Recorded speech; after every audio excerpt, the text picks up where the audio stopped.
Bem, o assunto da nossa próxima conferência é um defensor para o nosso tempo. Temos aqui uma ilustração provocante que faz pensar. As tábuas da pedra e o dedo de Deus em segundo plano.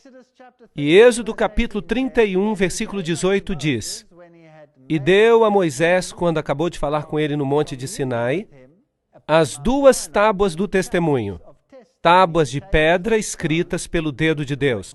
Então Deus escreveu em pedra os 10 mandamentos. E os escreveu com o seu próprio dedo. Êxodo 32, versículo 16 diz: E aquelas tábuas eram obra de Deus, também as escrituras eram escrituras de Deus, colocadas por ele sobre as tábuas. De fato, há na Bíblia apenas algumas vezes em que Deus escreve. E nessas ocasiões, ele o faz com o próprio dedo. Desta vez, em Êxodo 32, versículo 16, Deus escreveu os 10 mandamentos em pedra com o seu próprio dedo. Jesus também escreveu na areia com o seu dedo. E quando Babilônia estava prestes a cair, Amão escreveu com o dedo na parede. Portanto, é fascinante. O próprio Deus escreveu com o seu próprio dedo. E quando Moisés quebrou essas tábuas, porque o povo de Deus havia apostatado, enquanto ele estava no monte, Deuteronômio 10, versículo 2 diz: E naquelas tábuas escreverei as palavras que estavam nas primeiras tábuas. Deus disse que escreverá nas novas tábuas, para que pudesse colocá-las na arca. Portanto, as tábuas do testemunho que contêm os 10 mandamentos escritos com o dedo de Deus foram colocadas dentro da arca. Bem, agora vamos primeiramente definir o assunto do pecado. É muito importante que tenhamos uma ideia clara sobre essa questão, porque há muitos ensinamentos no mundo e queremos ficar com uma base bíblica. 1 João 3, versículo 4. Qualquer um que comete pecado também transgrediu a lei, porque o pecado é a transgressão da lei. Será que está claro? Portanto, se você transgride a lei de Deus, então você está cometendo pecado. Então, se eu roubasse, estaria transgredindo a lei de Deus? Sim. Se faço qualquer coisa contrária à lei de Deus, segundo a definição do Novo Testamento, então estou pecando. É isso que o Novo Testamento diz. As pessoas gostam de dizer, mas a lei era para o Antigo Testamento. Agora, a definição que acabamos de ler está no Novo Testamento sobre o pecado. Então, se olharmos no dicionário o que significa transgressão, transgressão é o efeito de agir para transgredir, quebra ou a violação de qualquer lei. Portanto, se você vai transgredir, é porque há uma lei. Romanos capítulo 4, versículo 15 diz: Onde não há lei, também não há transgressão. Fascinante. Portanto, Adão e Eva tiveram uma lei, eles devem ter tido uma lei, senão como seria possível que eles transgredissem? A lei de Deus pode ser mudada? Ela está escrita em pedra, e se duvidar de alguma coisa, está escrito em pedra. Agora, o homem pode alterar leis, mas a lei de Deus não muda. Na África do Sul, o país de onde eu venho, havia umas leis muito estranhas. Eram leis estranhas e foram alteradas. No passado, havia ali uma lei que se chamava ato de imoralidade. Se um homem branco estivesse na companhia de uma mulher negra ou vice-versa, era um problema. Então, você poderia ir para a prisão. Mas hoje, essa lei está anulada. Percebe? Você pode remover a lei ou remover o problema. Ou, se você quer, a lei permanece e você se torna um transgressor. Certo ou errado? Seja onde for, senão a lei não há transgressão. Romanos 6, verso 23 diz: O salário do pecado, que nós acabamos de definir na Bíblia como transgressão da lei. Então podemos ler: O salário de transgredir a lei de Deus é a morte. Portanto, esta é uma questão muito importante. Algumas pessoas dizem que não há mais lei, que não precisamos guardar a lei. Mas a Bíblia ensina claramente que se transgredirmos a lei de Deus, o salário então será a morte. Agora, o pecado nos separa de Deus. Vamos ler Isaías 59, versículo 2. As vossas iniquidades, ou seja, os vossos pecados, fazem separação entre vós e o vosso Deus. Isso é importante. Algumas pessoas gostam de colocar essa definição de cabeça para baixo.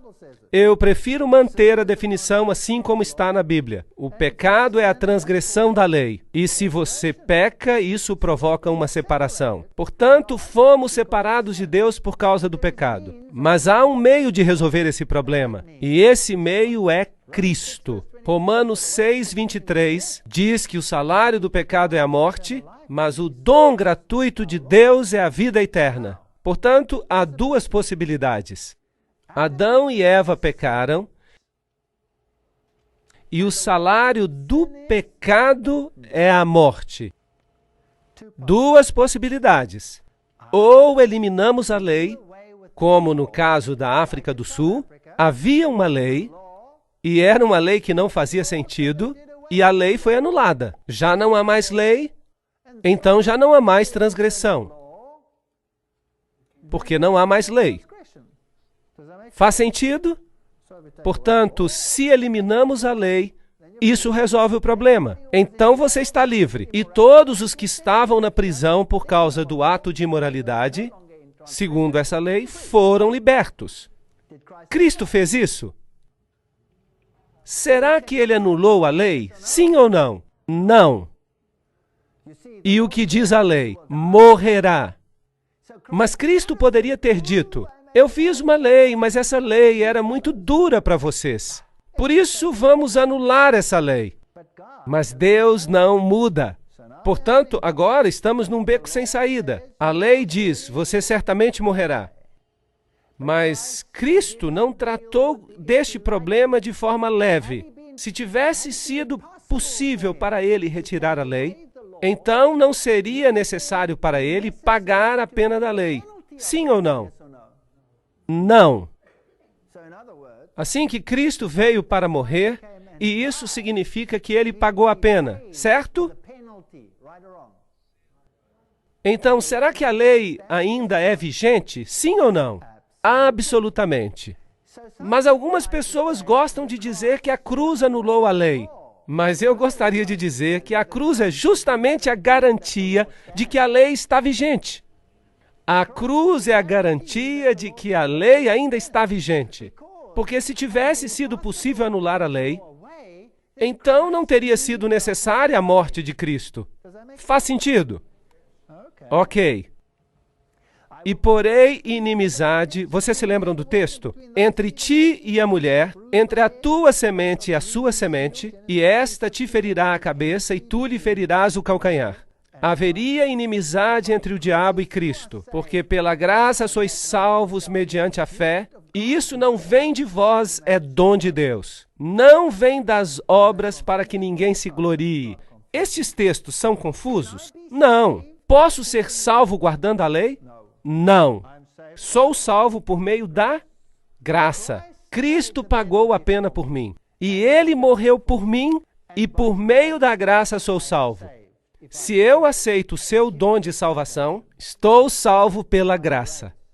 A lei não pode me salvar. A lei é apenas uma coisa escrita. A lei não é um meio para salvar. É apenas um meio de me dizer o que é certo e o que é errado. Faz sentido? Bem.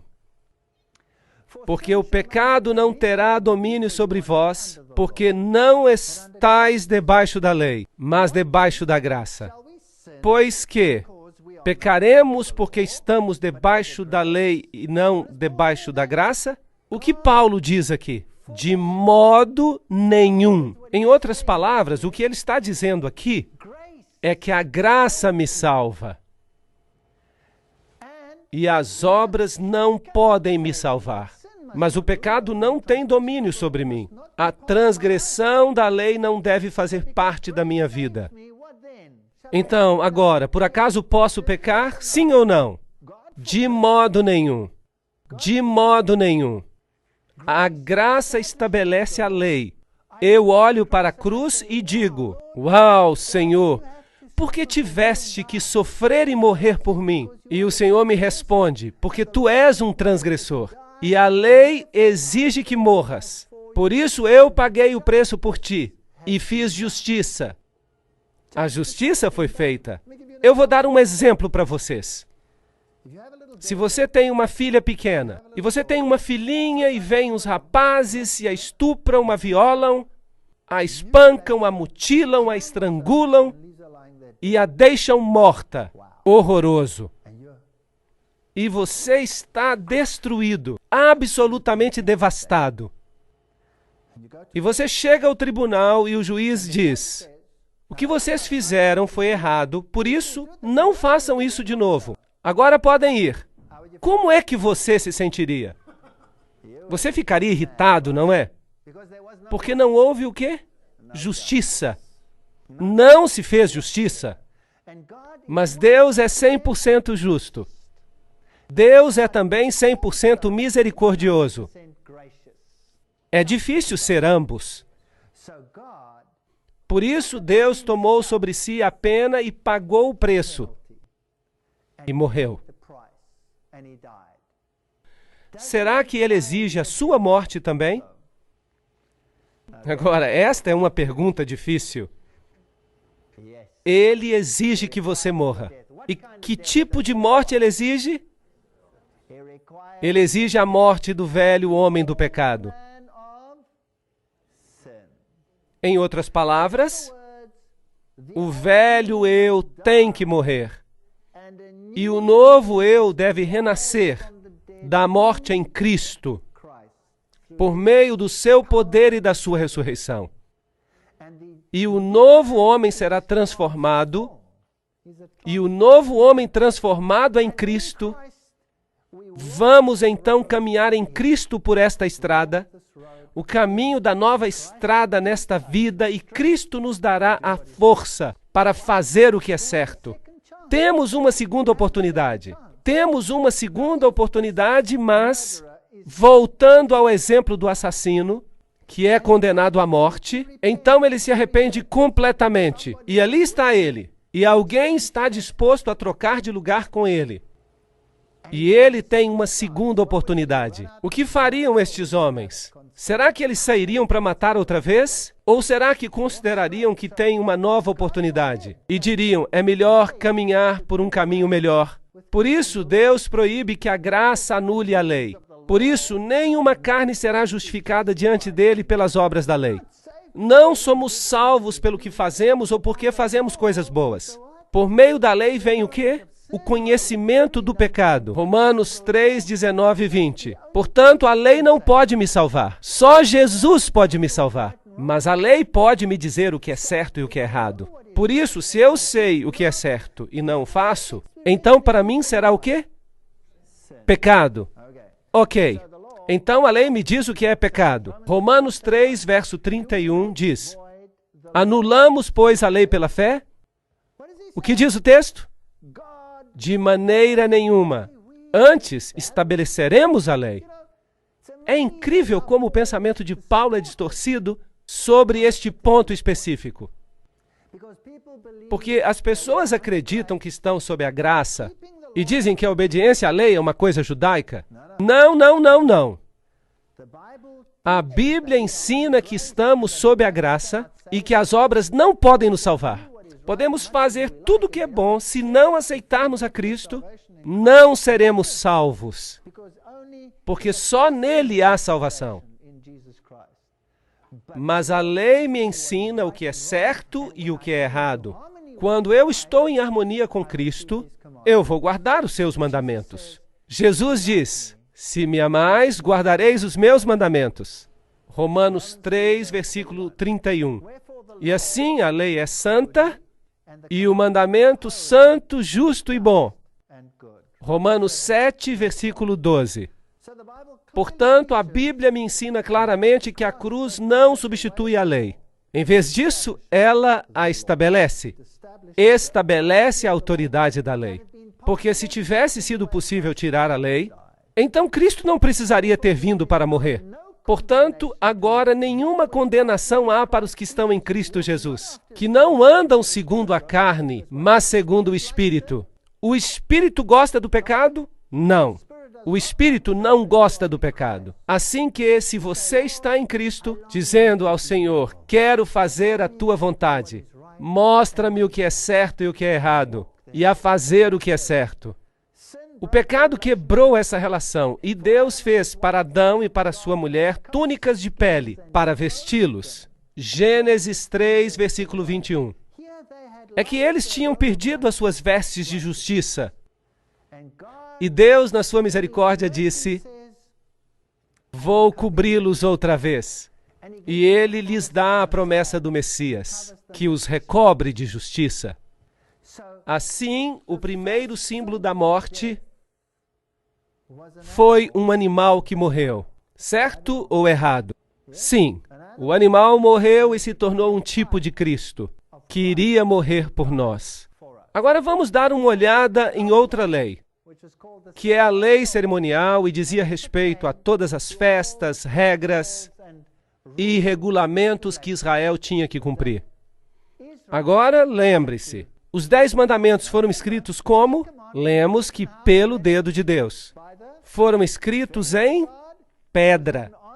E onde é que tinham que ser postos? Na arca. O cerimonial da lei foi escrito por Moisés e colocado ao lado da arca. Vamos ler cuidadosamente. E aconteceu que Moisés, tendo acabado de escrever num livro todas as palavras desta lei, quem escreveu? Moisés. Foi num livro. Num livro, não foi em tábuas de pedra. E quando foram acabadas, deu ordens aos levitas que levassem a arca para o Senhor, dizendo, tomai este livro da lei. Que livro? O livro da lei. E ponde ao lado da arca da aliança do Senhor vosso Deus, para que ele esteja por testemunha contra ti. Agora lembre-se, grave isto na memória. É bom memorizar a palavra de Deus. Uma tem que estar ali e é o livro da lei, está fora e serve como testemunho contra nós. A lei cerimonial é um testemunho contra nós. Assim que esta lei nos diz algo acerca de nós mesmos. Certo ou errado? Ela nos diz que somos pecadores. A lei dos 10 mandamentos nos diz o que é pecado. Mas esta lei nos diz qual é a nossa parte neste processo. Ela nos indica a solução. Ela nos aponta para a solução. Existem 2 leis diferentes. Portanto, uma estava nas tábuas de pedra, escritas pelo dedo de Deus e colocadas na arca. A outra foi escrita em pergaminho, como um livro da lei, e colocado ao lado da arca. Agora, a lei moral está na Bíblia. São os 10 mandamentos, que em Tiago são chamados de lei real. São chamados de lei da liberdade, não a lei da escravidão. Vou lhes dizer algo. Se todo mundo neste planeta guardasse os 10 mandamentos, todos seríamos livres, certo? Você poderia sair de casa, entrar no seu carro, sem ter que fazer seguro, nem precisaria de chave, bastaria entrar no carro, pisar no acelerador, não precisaria olhar para a direita ou para a esquerda, por medo de alguém lhe golpear a cabeça. Você estaria livre se todos obedecessem à lei de Deus. Certo ou errado? Ok. Êxodo 31 diz, era a mesma escritura de Deus esculpida nas tábuas. Deuteronômio nos fala que foi posta dentro da arca. 1 João 3, versículos 4 a 8 e Romanos 4 dizem que a lei existia antes do pecado. Não foi por acaso que se diz, onde não há lei, não há transgressão, porque Adão e Eva transgrediram. Portanto, deveria haver uma lei, certo? Romanos diz que o objetivo da lei é revelar o pecado, porque pela lei vem o conhecimento do pecado. Deuteronômio 5:22 e Salmo 19:7 e Romanos 7 e muitos outros textos dizem que a lei é completa, é perfeita, é santa, é justa. e boa. Isso é o que diz acerca da lei de Deus. E Salmo 111, versos 7 e 8, diz que permanecem para sempre os mandamentos. Vamos dar uma olhada na lei cerimonial. Ela é chamada de lei dos mandamentos que contém as ordenanças. Efésios 2:15, Hebreus 9:10. Foi escrita por Moisés e foi posta no livro da lei. Acabamos de ler isso. Foi colocada ao lado da arca e não na arca. E foi dada após o pecado. Gálatas 3:19. A lei foi acrescentada por causa da transgressão. Portanto, a transgressão requer que exista uma lei. Assim que outra lei foi acrescentada por causa da transgressão. Portanto, temos duas leis. Uma lei é cerimonial e a outra é moral. E o objetivo era revelar o remédio para o pecado. Levítico 6, 1, 6 e 7, João 7, 29, Mateus 27, 51.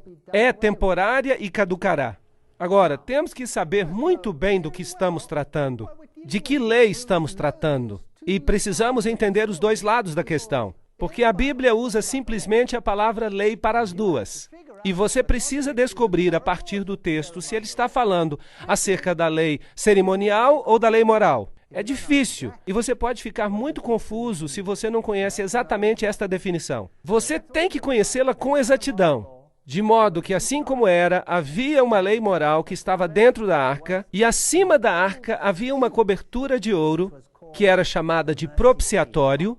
É algo maravilhoso. Vamos estudar sobre isso daqui a pouco.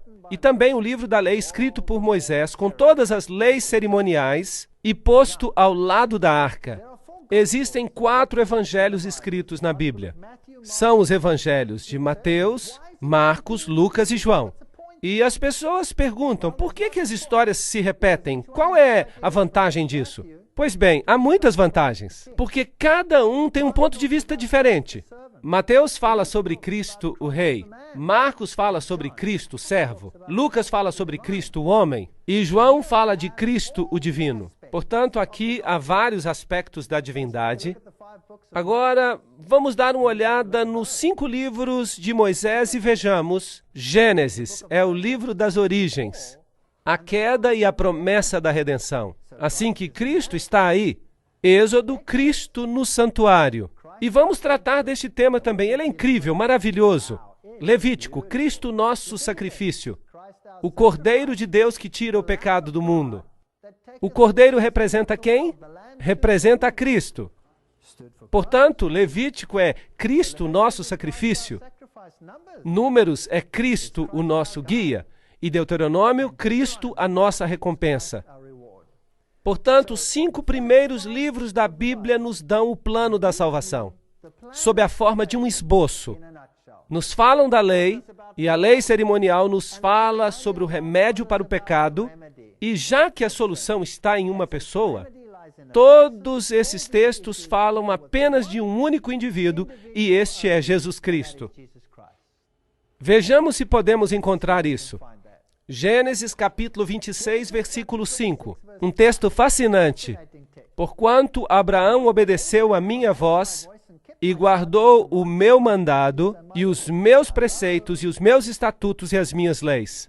Olhem, há pessoas que dizem que os mandamentos foram apenas para os judeus e que foram dados no Sinai, nos 10 mandamentos em tábuas de pedra. Certo ou errado? Bem, então, que leis, estatutos e preceitos guardou Abraão, então?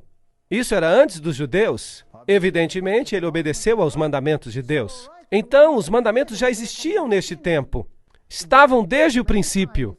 Mas como os homens não são muito bons de memória, eles foram dados em pedra novamente para a posteridade. E Jesus disse, eu tenho guardado os mandamentos do meu Pai e permaneço no seu amor. Jesus deixou um exemplo.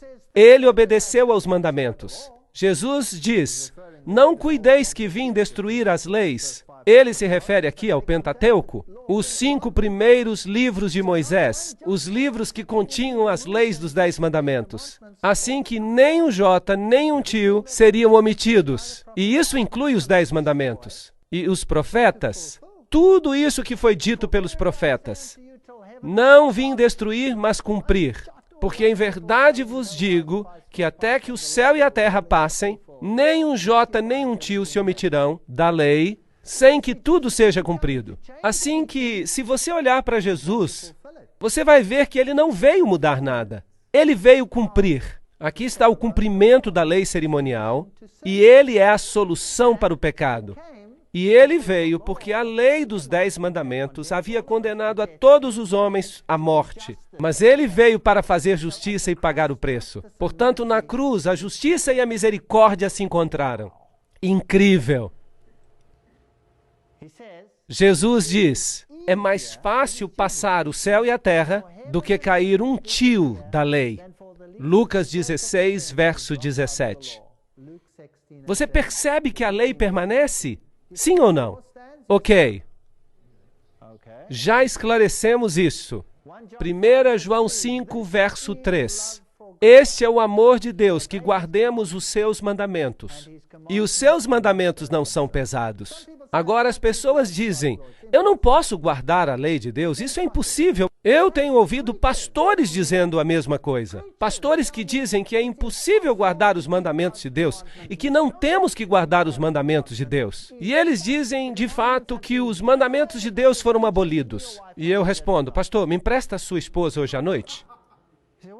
E ele me responde, o quê? O que você quer dizer? Bem, eu digo, se não existe mandamento nenhum que diga não adulterarás, não foi isso que eu quis dizer. Então, o que você quer dizer? Como você explica isso? E eu pergunto, se eu mato a sua filha, está tudo bem? Não, é isso que eu queria dizer. Então não se deve matar. E nós poderíamos citar todos os mandamentos. Você quer ou não que guardemos a lei? Isso não é estranho? Ou há ou não há mandamentos? O Senhor diz que os seus mandamentos não são pesados. E vindo a ser perfeito, se tornou o autor da eterna salvação para todos. O quê? Todos quem? Todos os que obedecem. Hebreus 5:9. Obediência. Se você tem o evangelho sem obediência, você tem o evangelho pela metade. Então você está em pé sobre uma perna só e vai cair. Agora, vejamos isto. Mateus 4:10, Apocalipse 19:10. Ao Senhor teu Deus adorarás e só a Ele servirás. Confirmem por vocês mesmos. Eu não estou citando o Antigo Testamento. Aqui, 1 João 5:21, Atos 17:19. Filhinhos, guardai-vos dos ídolos. Amém. Este é o segundo mandamento. 1 Timóteo 6:1. Que o nome de Deus e a doutrina não sejam blasfemados. Se você olhar com atenção, Marcos 2:27 e 28, Hebreus 4:4. O sábado foi feito por causa do homem e não o homem por causa do sábado. Portanto, o Filho do Homem até do sábado é o Senhor. Aqui, honra teu pai e tua mãe. Mateus 19:19. Não matarás. Romanos 3:9. Não cometerás adultério. Mateus 19:18. Não fornicarás. Não dirás falso testemunho. Não cobiçarás. Romanos 7:27. No Novo Testamento, há lei ou não há? Sim, ela permanece. Absolutamente. Não toque na lei de Deus. Foi necessário que Deus morresse, porque essa lei ainda vigora. Gálatas 3:19. Logo, para que a lei? Foi ordenada por causa das transgressões até que viesse a semente a quem a promessa tinha sido feita. Qual foi a semente? Quem é? Acabamos de falar acerca disso. Jesus. E houve uma lei que foi acrescentada por causa da transgressão. Agora pensem, senhoras e senhores. Transgressão requer que haja uma lei, certo? Portanto, vamos ler um pouco de forma diferente. Digamos, houve uma lei que foi acrescentada porque outra lei foi transgredida. Será que isso é o que diz? Então, que lei foi transgredida? Os 10 mandamentos. Que lei foi acrescentada por causa da transgressão? A lei cerimonial. Ahá! Foi acrescentada uma lei por causa do problema que foi criado por causa da transgressão da outra lei. Simples, não é? Então, tínhamos a lei desde o princípio. Desde que o seu nome era Caim, ele disse, eu não vou obedecer. Vou trazer as obras das minhas próprias mãos. Há muitas pessoas que dizem isso. Sabiam disso? Incrível! E Abel disse, o Senhor disse para trazer um cordeiro, porque o cordeiro representa o Messias que virá, que morrerá em meu lugar e derramará o seu sangue. E eu confio nos méritos do sangue do cordeiro. Ele foi salvo pela graça ou pelas obras? Já existia no Antigo Testamento graça? Sim ou não? Então, como é que uma pessoa era salva no Antigo Testamento? Por guardar a lei ou pela graça? Então, alguma coisa mudou? Não. Eu sou o Senhor e não mudo, diz o Senhor. Eu sou o Senhor e não mudo. Vejamos a cerimônia que foi promulgada. E aqui está o santuário que teve que ser reconstruído de acordo com orientações específicas. Havia uma parede branca de linho branco ao redor. Havia uma entrada que era chamada de porta, e quando você entrava por ali, havia um altar de sacrifícios. E se você avançasse mais, encontraria uma pia de metal. E se você entrasse no primeiro aposento, o primeiro tabernáculo, havia um castiçal. E do outro lado havia uma mesa de pães, e no meio havia um altar de incenso. E se você passasse ao segundo aposento, atrás deste, havia os 10 mandamentos na arca, coberta por 2 querubins. Isso é o que havia. Êxodo 25, 8. E me farão um santuário e habitarei no meio deles. Era um símbolo de que Cristo morava entre o seu povo. Como Moisés foi divinamente avisado quando estava para acabar o tabernáculo, foi-lhe dito: faze tudo conforme o modelo que no monte te foi mostrado. Hebreus 8, verso 5. Tudo de acordo com o modelo. Nem um jota, nem um tio. Não mude nada. Deve ser exato. Deus é muito exato. E por isso ele lhe disse exatamente como construí-lo. Cada pequeno detalhe é importante. Mas ninguém se importa em ler esses detalhes. E dizem que aquilo era para o Antigo Testamento. Mas o Antigo Testamento foi escrito para nossa exortação, diz Paulo. Assim é melhor a gente ter certeza que estamos lendo. Bem, todos esses detalhes, o Senhor diz que são uma cópia do tabernáculo, de um templo que existe no céu. E ele diz: a quem vencer, eu farei coluna do templo do meu Deus. Portanto, as pilastras simbolizam os remidos. Interessante. Havia dinheiro que precisava ser pago para a construção e todos tiveram que contribuir com um preço. E todos tiveram que contribuir com um preço de redenção. E era o mesmo preço para os pobres e para os ricos. E assim que se me lembro bem, era 1/4 de shekel de prata. E todos tiveram que pagar isso. E Jesus enviou os seus discípulos para buscar o dinheiro da redenção da boca de um peixe. Lembram-se disso? E havia o suficiente para pagar por 2 deles. Sim, Jesus está mesmo disposto a pagar o preço da redenção por você. Agora, isto era um símbolo, as bases do santuário, e todos têm que participar, têm que pagar, têm que renunciar a alguma coisa. E aqui havia uma porta exterior, uma porta. E essa porta tinha uma cobertura com 4 cores. Tinha púrpura, tinha vermelho, tinha azul e tinha branco. E havia um fio de ouro fino. Púrpura é a cor da realeza. Vermelho é a cor do sacrifício. Azul é a cor da obediência. E branco é a cor da justiça. Estas são as características de Cristo. E a propósito, se você quiser ter púrpura, tem que misturar o vermelho com o azul. Portanto, sacrifício e obediência são as coisas que produzem realeza. Uau! Isto é lindo! Jesus diz: eu sou a porta, e ninguém vem ao Pai senão por mim. E se você não entra por essa porta, ele diz, não tem parte comigo. Então, Jesus é a porta.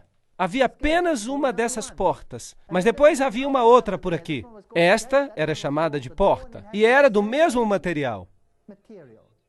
E depois havia outra no interior que tinha o mesmo material, as mesmas cores. Portanto, Cristo é identificado como a porta, e com as cores, e com o véu entre o primeiro e o segundo aposento.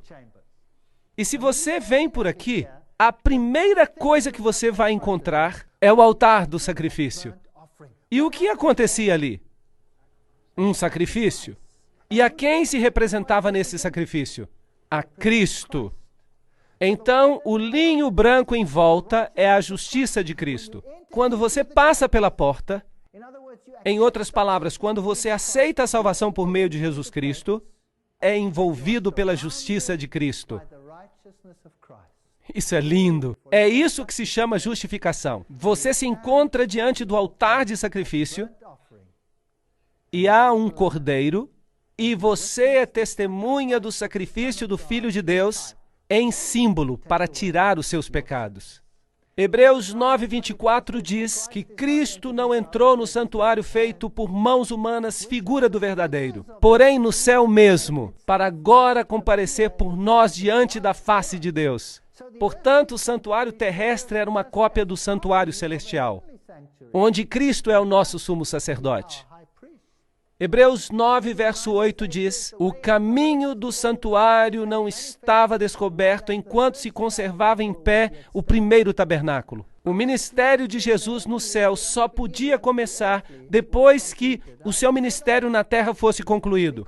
Como é que nós sabemos disso? Porque no santuário terrestre não era autorizado ao sacerdote que entrasse no primeiro aposento até que o sacrifício tivesse sido feito. Havia um cordeiro e havia um carneiro da consagração. O cordeiro representava Cristo no início do seu ministério e o carneiro representava Cristo no final do seu ministério. E se o carneiro da consagração era sacrificado, aí o sacerdote era autorizado a entrar no lugar santo. E a Bíblia nos diz que Cristo não entrou com sangue de cordeiros ou carneiros, mas com o seu próprio sangue. Portanto, este serviço era interpretado como uma garantia da vinda do Messias. É um simbolismo lindo. Símbolos que servem de exemplo e sombras das coisas celestiais, como Moisés foi avisado divinamente. Hebreus 8:5. Assim, o tabernáculo colocado no meio do povo representava o ministério de Jesus Cristo. Agora, você acha que é importante que nós compreendamos o ministério de Cristo? Sim ou não? Eu creio que sim. Jesus habitou entre nós. João 1, verso 14. Portanto, vamos estudar este ministério, porque se nós o estudarmos, nós então seremos capazes de discernir muitos dos enganos deste mundo. Muitas pessoas terminam o seu evangelho quando atravessam esta porta. E ali se encontram, já estão dentro. Sua vida segue como estava antes, nada mudou. Não, não, não. Há mais no ministério. Você só viu o primeiro tabernáculo. Vejamos os móveis mais uma vez. Quando se entra, havia um altar de sacrifícios, depois uma pia de metal, e depois, ao entrar no primeiro aposento, temos de um lado o castiçal, também havia o altar de incenso, e então havia uma mesa com pão da proposição. E havia um castiçal com 7 lâmpadas. E no aposento interior estava a Arca da Aliança. Portanto, o pátio exterior representava a terra e a porta e o véu representam as 3 dimensões do ministério de Cristo. 3 dimensões e não apenas uma. Havia 4 pilastras para o véu, 4 coberturas, 4 cores, 4 ingredientes no pão da proposição. 4 é o número da terra, da plenitude da terra. Norte, sul, leste e oeste. Toda a terra está coberta por esta redenção. 48 tábuas, 60 pilastras, múltiplos de 144.000. As bases foram feitas de prata, como está dito. Tudo feito a partir do dinheiro da redenção, porque ninguém pode colocar um outro fundamento ao que está posto, que é Jesus Cristo. Ele é o fundamento. 5 barras seguram uma estrutura. 5 fatores mantêm a unidade do Espírito. Lembram-se? Há um só corpo, um só Espírito, um só Senhor, uma só fé e um só batismo. E um só Deus e Pai de todos. 5 fatores que garantem a unidade do santuário. Agora vamos ao sacrifício. Trazia-se o cordeiro e o pecador se apresentava diante do cordeiro. E o que é que ele tinha que fazer? Ele tinha que colocar a sua mão por cima do cordeiro e em seguida o cordeiro era morto e a gordura era removida e queimada. A gordura é um símbolo do pecado. E queimar a gordura era uma purificação do pecado. Portanto, a gordura que está nas partes interiores, envolvendo os órgãos internos, torna-se um símbolo do pecado, que é queimado em Cristo. Lindo simbolismo. O cordeiro era atado aos chifres do altar. Cristo é o cordeiro que é atado para o sacrifício. E ele se torna o seu sacrifício. Assim, o cordeiro era atado com uma corda e era preciso que se sacrificasse o cordeiro. Era necessário que a pessoa tomasse parte disso. Você causou a morte de Cristo, o cordeiro. O sumo sacerdote tomava o sangue e o sumo sacerdote, em certo sentido, levava o sangue do cordeiro que purifica dos pecados. E o próprio sumo sacerdote, que era também um símbolo de Cristo, claro que nesse sistema, o sumo sacerdote e o cordeiro são, na realidade, um mesmo símbolo.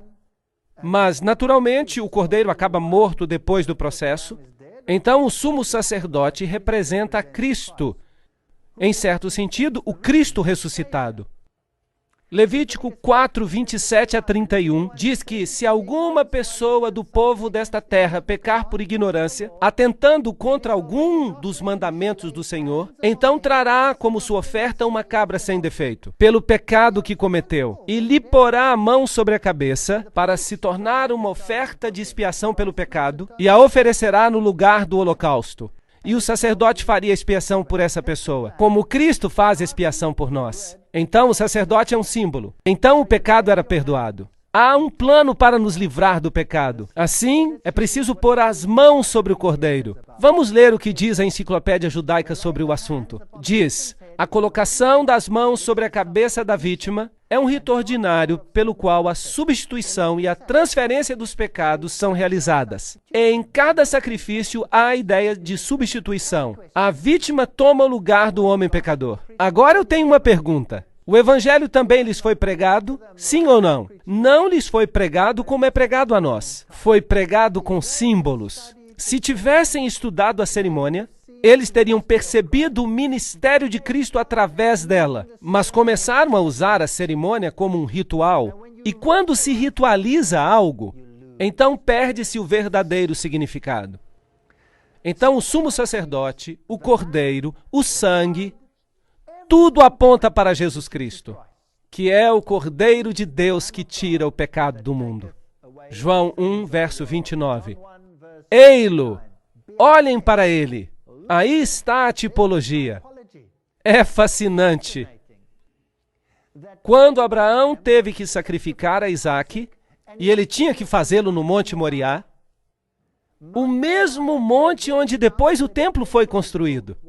E o templo representa o santuário, o ministério de Cristo. Quando se escavava o Monte Moriá, percebeu-se que Salomão criara uma pedreira de onde se tiravam blocos de pedra. E isso criou um vale entre as duas colinas. E uma colina foi chamada de Gólgota. É fascinante que o Monte Moriá era uma colina e que Jesus morreu no Monte Moriá. Uau! Ele morreu no mesmo monte, simbolizando a morte do Cordeiro. Meus filhinhos, estas coisas vos escrevo para que não pequeis. Mas se alguém pecar, temos um advogado junto ao Pai, Jesus Cristo justo. Portanto, Cristo morreu, e agora que ele morreu, ele ressuscitou e se tornou um advogado para nós. Então, o trabalho de Cristo terminou na cruz, ou Jesus continua fazendo algo? Ele ainda está fazendo o seu trabalho. Sim, o preço do pecado foi pago plenamente, mas a obra de Cristo não está terminada ainda. Cristo é ainda o advogado, nós podemos encontrar salvação nele. Mas ele foi ferido por causa das nossas transgressões, moído pelas nossas iniquidades. O castigo que nos traz a paz estava sobre ele, e pelas suas pisaduras fomos sarados. Se confessarmos os nossos pecados, ele é fiel e justo para nos perdoar. Devemos confessar a ele, sim ou não? Absolutamente. Vocês sabiam que há pregadores que dizem que não há nada mais malvado que possamos fazer do que falar sobre a natureza pecaminosa do homem? Se não falarmos do pecado, então não precisamos de uma solução. Poderíamos seguir sem Cristo, certo ou errado? Ok, todos estes símbolos representam o sumo sacerdote. Agora, aqui está a pia de metal. A pia de metal vinha logo após o sacrifício. Muitos sistemas religiosos vêm e querem aceitar a justiça de Cristo, vêm até a porta, aceitam o sacrifício expiatório na cruz, mas depois dizem, muito obrigado, agora estou salvo. Mas ainda falta lavar-se, sim ou não?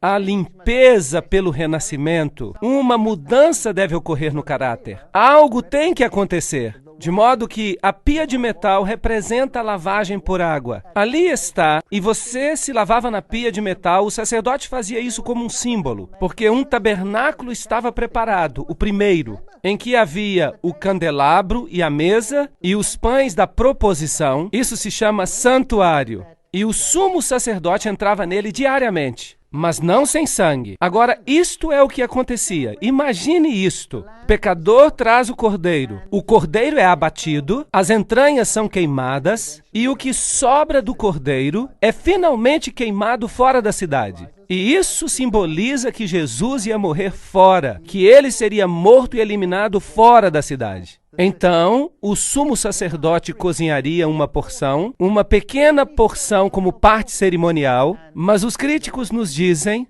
que era do tamanho de uma ervilha, e ele tinha que comer. E simbolicamente, os pecados confessados ao cordeiro eram transferidos para o sumo sacerdote. Agora, ele simbolicamente levava os seus pecados como Cristo leva os nossos pecados. Agora, o sumo sacerdote fazia um sacrifício por si mesmo. Além de todos os pecados confessados que ele tomava sobre si próprio, ele levava aquele sangue e o levava para o santuário diariamente. E o colocava nas pontas do altar. Assim, um símbolo. Em símbolo, os nossos pecados foram removidos e colocados no registro do santuário. E a luz continuava queimando. A luz representa Jesus, a luz do mundo. Esta é uma representação da Arca de Tito, quando ele levou os móveis após a destruição de Jerusalém. E todas estas coisas foram levadas. Onde elas estão hoje? Deveríamos perguntar. Jesus diz, em João 8, versículo 12, eu sou a luz do mundo. Quem me segue não andará em trevas, mas terá a luz da vida. O óleo que estava na lâmpada é um símbolo do Espírito Santo, que difundiria a vida. E, através do Espírito Santo, a fumaça, o fumo do incenso subia com as orações dos santos, desde a mão do anjo até a presença de Deus. E isso tinha tudo que ver com Jesus. Portanto, o sacerdote queimava este incenso, e isso representava as nossas orações subindo a Deus e sendo aceitas por Deus, através de Jesus Cristo. Em seguida, havia um sangue que era transferido, ao se transferir o registro dos pecados para o santuário. Eu sou o pão da vida que desceu dos céus. Se alguém comer deste pão, viverá para sempre. E o pão que eu dou é a minha carne, que eu darei pela vida do mundo. Esta era a mesa dos pães. Pão sem fermentos, sem pecado. Agora, em outras palavras, se você entrava, estava coberto pela justiça de Cristo. Se aceitava o seu sacrifício, o sacrifício de Cristo, deveria ser lavado e renascer, e em seguida, o que você deveria fazer? Tornar-se partícipe da luz através do Espírito Santo. Jesus é a luz do mundo. A minha palavra, a tua palavra é o que ilumina os meus pés. É uma luz para o meu caminho. E se você não participar do corpo de Cristo, então Cristo não faz parte de você. Então você não tem parte com Ele. E você tem que falar com Deus através de Cristo. Portanto, Cristo se torna o seu amigo pessoal. Você come, dorme, bebe e anda com Ele. E isso se chama santificação. E a Bíblia diz que sem santificação não veremos a Deus. Não é suficiente dizer estou santificado, se você não quer saber nada do resto. Você tem que aceitar todo o pacote ou nada. É isso do que se trata. Portanto, a mesa dos pães da proposição representa Cristo para o seu povo. Existem 12 pães, 12 tribos de Israel, 12 apóstolos. Os números têm muito significado. Os ingredientes do incenso representavam toda a humanidade. Hebreus 9, verso 3. Mas depois do segundo véu, estava o tabernáculo que se chama o Santo dos Santos. Agora, ali vamos ao lugar santíssimo. Já falamos bastante, por isso vamos balançar a cabeça para acordar. Estamos despertos? Muito bem. Porque agora nós vamos fazer algo realmente emocionante. Vamos olhar o segundo compartimento do tabernáculo. Dizem que o meu cabelo está todo despenteado. O que importa? Bem, o primeiro compartimento representa o compromisso diário com Cristo. A participação com a palavra, a participação na vida, a vivência de uma vida em Cristo. Mas ele também contém o registro de todos os nossos pecados confessados. Está claro para todos? Porque o sangue foi transferido para as pontas do altar, está certo? Portanto, contém o registro de todos os pecados. Eu quero lhes dar boas notícias. Vocês são felizes se o registro dos seus pecados for transferido e registrado no santuário. Vocês são benditos. Essas não são más notícias, são boas notícias. Porque os pecados registrados ali estão perdoados. Vocês sabiam disso? Todos os pecados que você confessou e foram transferidos para o Cordeiro e para o sumo sacerdote foram registrados no céu, são os seus pecados confessados. Então, um dia, quando o registro do céu estiver a ponto de ser expurgado e limpo de todo pecado, abrirão os livros e dirão: aqui estão os registros dos pecados de Walter Weiff. E haverá uma lista tão longa que ela se estenderá 1000 vezes ao redor do mundo. Eu espero. E o diabo dirá, porque ele é o acusador dos irmãos, certo ou errado? E o que ele vai dizer? Eu sei que este homem cometeu muitos pecados. Mas nós então olharemos para o registro e ali estará escrito: perdoados. Haverá algo mais? Não. Mas ele também fez isso. Sim, de fato, ele fez, está aqui. Mas está escrito perdoado. Agora, se ele puder mencionar algum pecado que não conste da lista, você está em apuros. Portanto, entregue a sua lista ao santuário, confesse e renuncie, e você estará seguro. O juízo é uma boa notícia. Se os seus pecados estão ali no santuário, agora, no céu, um dia, eu tenho uma boa notícia para você. A redenção de Cristo é tão completa, você vai comparecer diante de Deus, e não apenas como pecador perdoado, mas como um indivíduo que nunca tivesse pecado. A que distância Deus vai lançar os seus pecados? Tão longe quanto é o leste do oeste. Isto é, infinitamente longe. Não há como eles voltarem para você. Comparecerá diante de Deus como se nunca tivesse pecado. E terá um direito perfeito ao céu, se o registro dos pecados estiver ali gravado. É a coisa mais linda do mundo, é a doutrina mais linda do mundo. Não há nada a temer se nós tivermos confessado os nossos pecados e os tivermos abandonado. Lembram-se de Maria Madalena? Lembram-se dela? Ela foi acusada, mas Jesus lhe disse: nem eu te condeno, certo? Isto é a graça. Isto se chama graça. E então, o que ele disse? Vai e não peques mais. O que é isto? Ele a colocou debaixo da lei. Portanto, a lei e a graça vão juntas. Então, agora o registro do pecado está ali, mas uma vez por ano o registro dos pecados era limpo. Uma situação bem mais séria. Ele tinha sinos ao redor dele. Romãs e sinos. Romãs e sinos, romãs e sinos. E os sinos soavam e lhe amarravam uma corda à perna. Porque se ele entrasse na presença do Deus Santo com pecados, ele morreria instantaneamente. E teriam que puxá-lo para fora do véu morto. Isso é uma coisa muito séria. de modo que era uma situação muito grave. O sacerdote fazia plena confissão dos seus pecados e se assegurava que todos os seus pecados tinham sido expiados. E em seguida entrava na presença do Deus Santo. Estava na presença, no lugar santíssimo. E havia ali os 10 mandamentos e as tábuas de pedra, os 2 anjos e a glória do Shekinah, que aparecia por cima dos 10 mandamentos, que contém a lei de Deus que condena o pecador à morte, se ele é um transgressor. E havia uma cobertura de ouro fino, o propiciatório, que representava a misericórdia de Cristo, cobrindo-nos da condenação da lei. Fascinante! Esta cobertura era de ouro, 1,5 côvado de altura. E as grades onde o sacrifício era queimado fora do altar eram também de 1,5 côvado de altura. Pequenos detalhes como este só me deixam impressionado. Em outras palavras, a justiça de Deus é tão elevada quanto a sua misericórdia. Incrível! Aqui ele entrava e aspergia o sangue especial no véu, que continha, evidentemente, os 10 mandamentos.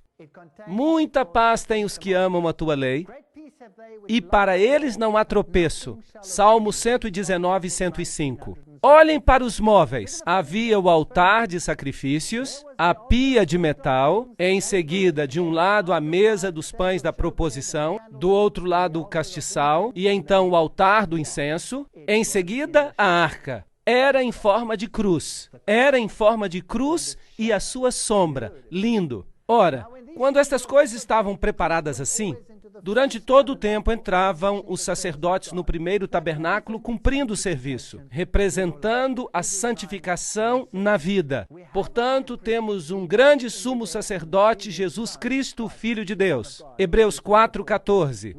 Temos este privilégio hoje? Temos um sumo sacerdote assim, que está assentado à destra do trono, ministro do tabernáculo, do verdadeiro santuário, que Deus fundou e não o homem. Existe um tabernáculo que Deus fez? Sim ou não? Ora, as Escrituras existem para nos admoestar e para nos dar a verdade. A Bíblia diz que há um santuário, e por isso eu creio que existe um santuário. Mas vindo Cristo por seu próprio sangue, entrou uma vez no santuário, vendo executado uma vez uma eterna redenção. Hebreus 9, 11 e 12. Cristo é o sumo sacerdote. E o véu do templo se rasgou em 2, de alto a baixo. O sistema de sacrifício terrestre chegou ao fim. A lei cerimonial foi abolida. Por quê? Porque foi cumprida em Cristo. Se agora eu pegar um cordeiro e o sacrificar hoje pelos meus pecados, eu estou dizendo que o sacrifício de Jesus não foi suficientemente bom. Agora, os judeus querem reconstruir o templo, restabelecer o sistema de sacrifícios, não é verdade? Quero dizer que isso é uma blasfêmia.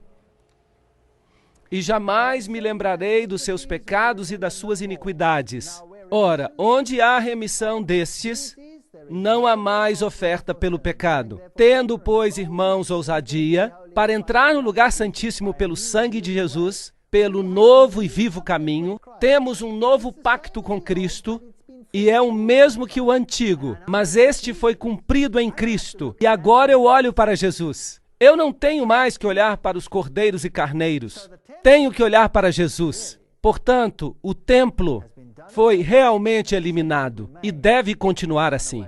Tempo para um novo templo é o que eles dizem, mas eu não penso assim. Porque Cristo não entrou num santuário feito por mãos, figura do verdadeiro, mas no próprio céu. Para que vamos construir um na terra se já há outro no céu? Para quê? Não faz sentido. Certo, então observemos este serviço. Cristo, oferecendo-se uma vez para retirar o pecado de muitos, aparecerá uma segunda vez sem pecado aos que o esperam para a salvação. Portanto, pode salvar perfeitamente aqueles que se aproximam dele e de Deus. Tudo que o sumo sacerdote usava, todas as suas roupas representavam a Cristo. A veste interior é branca como a justiça de Cristo. A exterior, o éfodo e todos estes símbolos. A porta, o portão, o véu.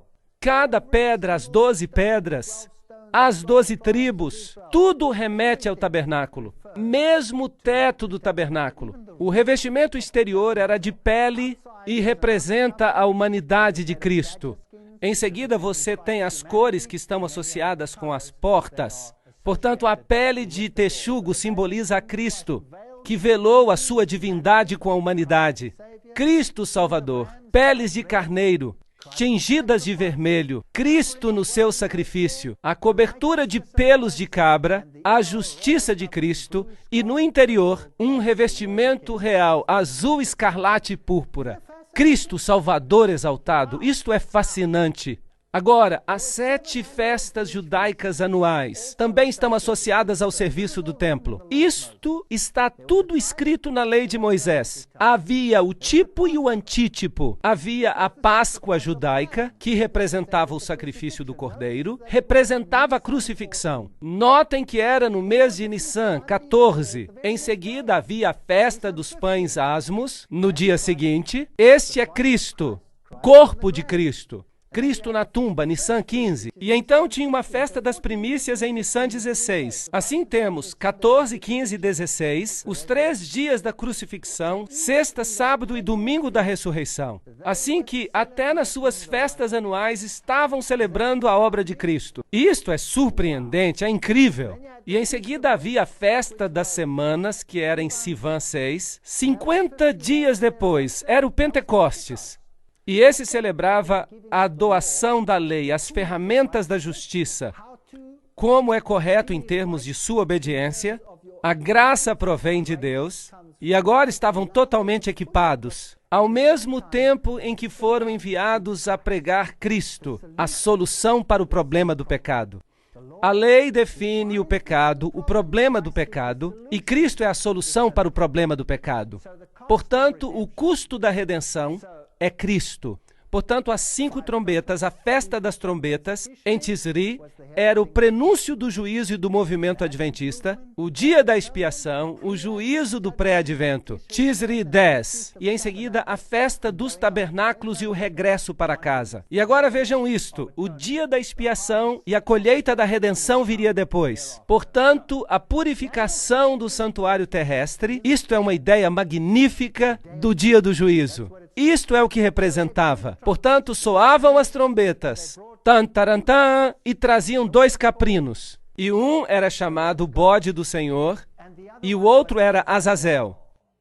E era o bode emissário, que seria solto no deserto. Azazel significa o mal, Lúcifer.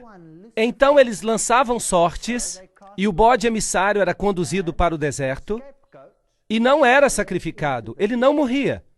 Ele era apenas levado para o deserto, mas o bode do Senhor era sacrificado. Então, ao som de trombetas, este símbolo do juízo, Apocalipse 14, 6 e 7 e Joel 2, 1, o bode do Senhor era sacrificado e o sumo sacerdote entrava com esse sangue para o lugar santíssimo. Lembram-se dos sinos e das cordas amarradas aos seus pés?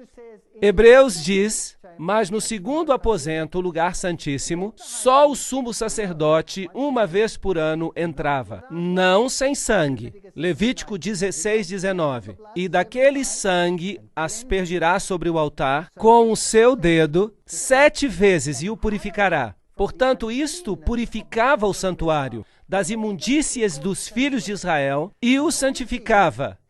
Lembram-se que todos os pecados estavam registrados ali. Todas estas coisas do santuário precisavam ser limpas. Assim farás a expiação pelo santuário por causa das imundícias dos filhos de Israel e das suas transgressões e de todos os seus pecados. E assim farás para a tenda da congregação, que reside com eles no meio das suas imundícies. Portanto, todas as coisas tinham que ser limpas a partir do registro do pecado. Portanto, o sumo sacerdote tomava todos os pecados que tinham sido confessados no final daquele ano e saía e colocava suas mãos sobre o bode emissário e pressionava suas mãos sobre ele e transferia o registro dos pecados. Quem te fez pecar? Quem te fez pecar? Satanás te fez pecar. Portanto, se Satanás te fez pecar, esse registro é transferido para o bode emissário, Azazel, que significa Lúcifer. E ele um dia pagará o preço pelos pecados perdoados. Se você não confessou os seus pecados, quem pagará por eles? Você pagará. Agora, ele não se torna o portador do pecado porque a Bíblia diz, sem o derramamento de sangue não há o perdão dos pecados. Então ele é enviado ao deserto, porque naquele dia se fará expiação por vós para vos purificar, e sereis purificados de todos os pecados, os vossos pecados diante do Senhor. Levíticos 16:30. Então, no dia do juízo, você estará diante de Deus com quantos pecados sobre si? Nenhum. Não é espantoso? Isto é fenomenal.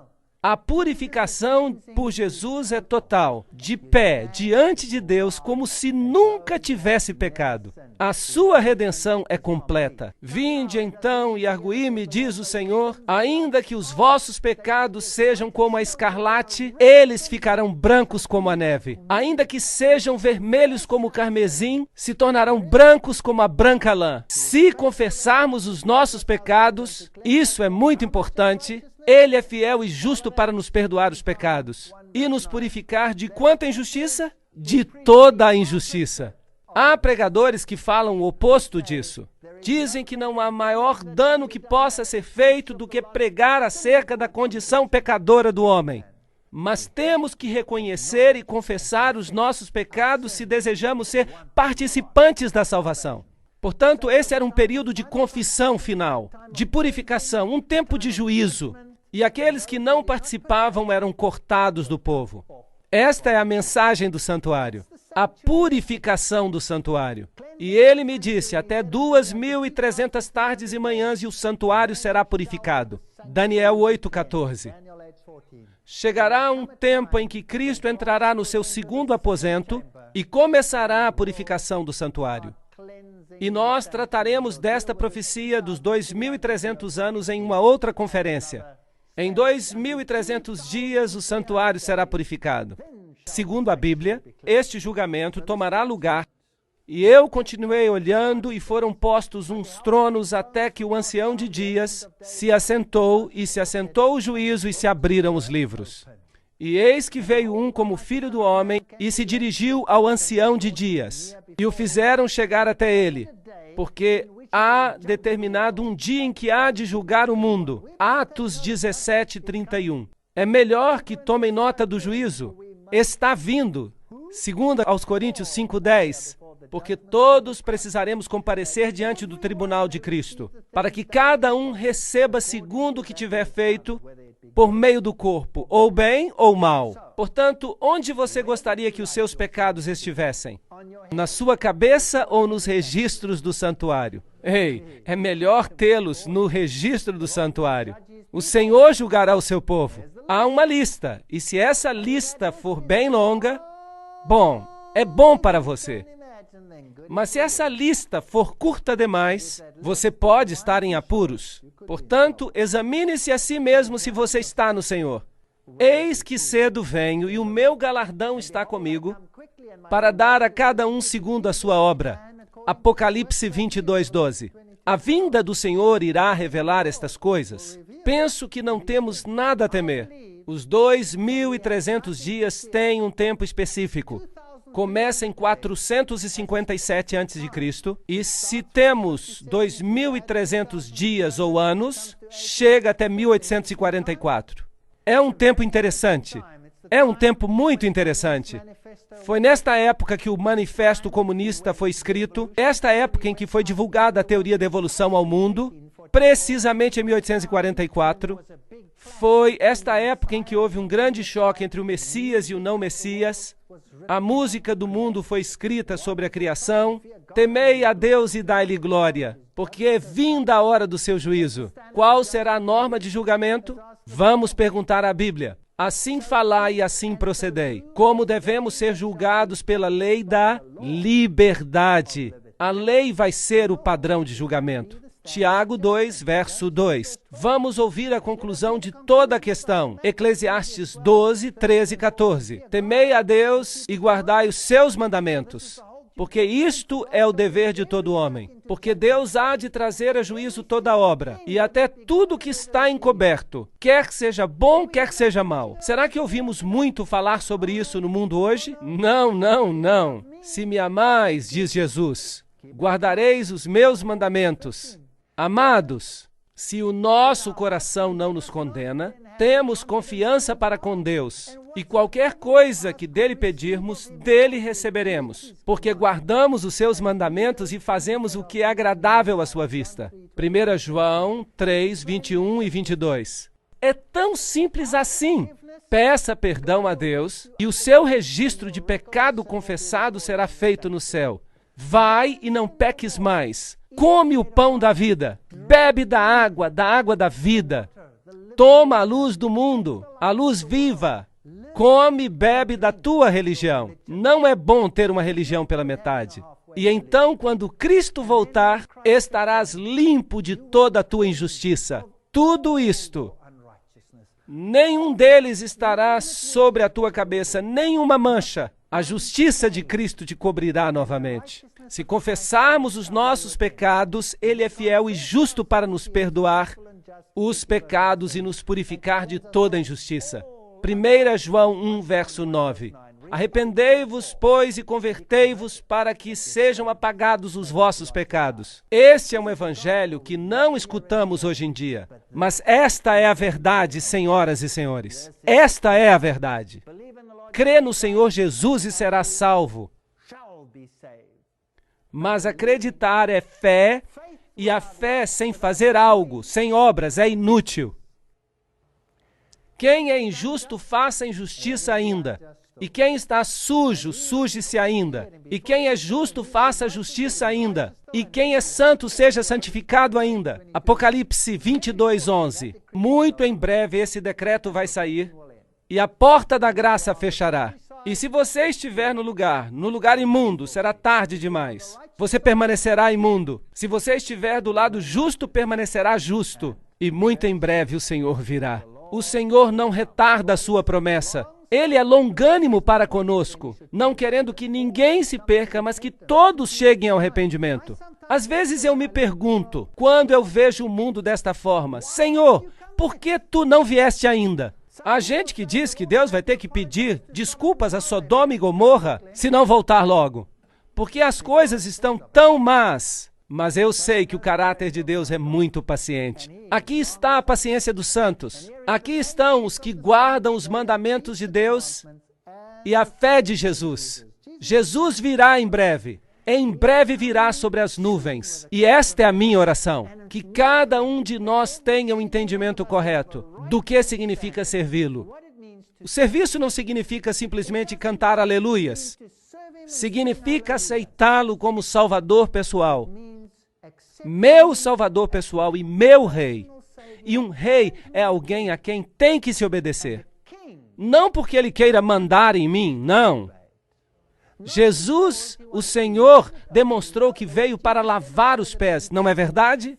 Ele não veio para dominar sobre nós, mas nos pede obediência porque isto é bom para nós, é o certo para nós. E ele diz, escreverei as minhas leis sobre os seus corações. Este vai ser o nosso novo pacto. E quando a lei estiver no nosso coração, vamos fazer o que é correto. Eu lhes asseguro que as suas relações vão melhorar. O amor uns pelos outros vai melhorar se voltarem para a obediência, regressando a um relacionamento de obediência a Deus. E não precisamos temer nada quanto ao juízo se tivermos confessado os nossos pecados. Nada. E quanto mais longa for a lista de pecados confessados no céu, melhor. Porque isso significa que todos estão lá e podemos renunciar e esquecê-los. Esta é a minha oração para vocês. Na palestra que se segue, vamos ver o outro lado da moeda, porque até agora eu tenho me esforçado para mostrar para vocês os critérios que a Bíblia apresenta quanto à salvação e um relacionamento com Cristo, e o que os dois implicam. Amanhã veremos as contrafações. Vamos identificar o anticristo pelo nome. Eu sei que alguns poderão ficar chocados ou ofendidos, mas se ficarem zangados, fiquem zangados comigo, mas não com a palavra de Deus. Podem até jogar tomates em mim, mas continuem vindo, continuem assistindo, alimentando-se da palavra. Vamos ver que é possível analisar tudo isso junto. Muito obrigado.